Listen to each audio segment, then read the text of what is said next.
Beke webantu baka TikTok nonke nje zinja nonke nje imbongolo engifisa ukusho kini nakho iyekeni lento yeni yokuthi umuntu afike adelele ku social media adelele ajivaze alulaze izithunzi zabanye abantu bethi bengambulala ebese nina nikwazi ukudetector ukuthi lo muntu loyo ubulawe ubani lonto leyo iyekeni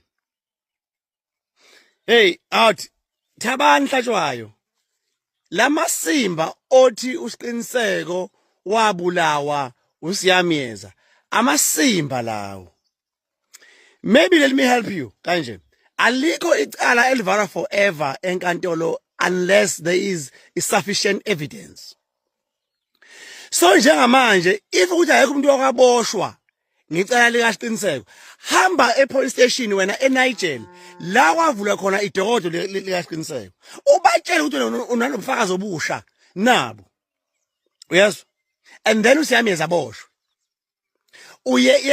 yekela ukwenza ubulima lapha uzenza isihlakaniphe esilibele lapha lento ngisho ukuthi vele baningi abantu ababehlezi bekhuluma amasimba vele even nakimi bekhuluma udoti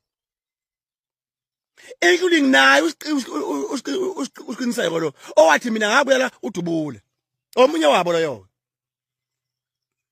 waze wenza ivideo edlala ingoma kaFalabo ethi inyoka endala esho mina engabena uya endaweni yesigameko eye police station enike amaphoyisa ubufakazi obushwa kuboshwa umuntu yekelala ukudelela abantu ku TikTok ebese mase sebeniqhufuza ebese niyonuka abantu abathile nina zinja ninonke nje mgibe loyo biggie school out video ekseni kaMgibe ngikhonjiswa abantu bengisendela ilinki bethi mfethu nangu uMgibe ukhuluma ngawe ngicela ukwenza kanje manje ukuze kuzoba lula siyaphazamiseka ukuthi sothi sithi sifocus emntweni esiyenzayo mase kuba nabantu abafuna nje ukuthi babuye sifollowing ngokukhuluma ngegama lethu.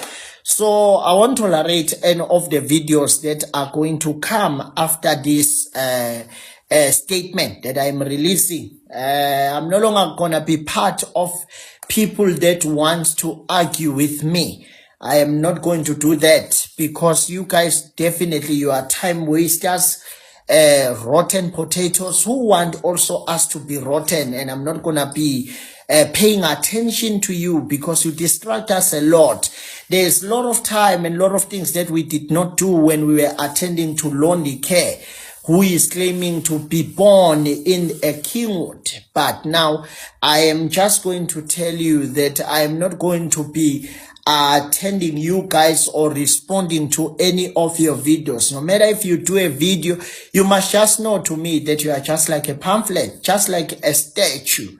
You are not going to move me. I am not going to talk to you because you are looking like a wall.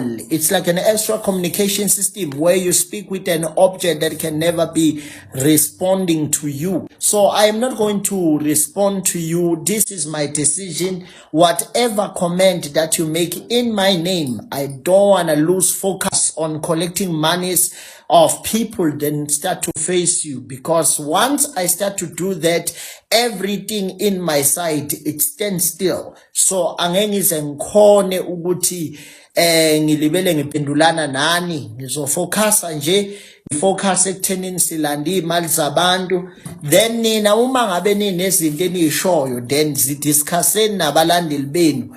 Mina I won't be part of that. Ngizoyithulela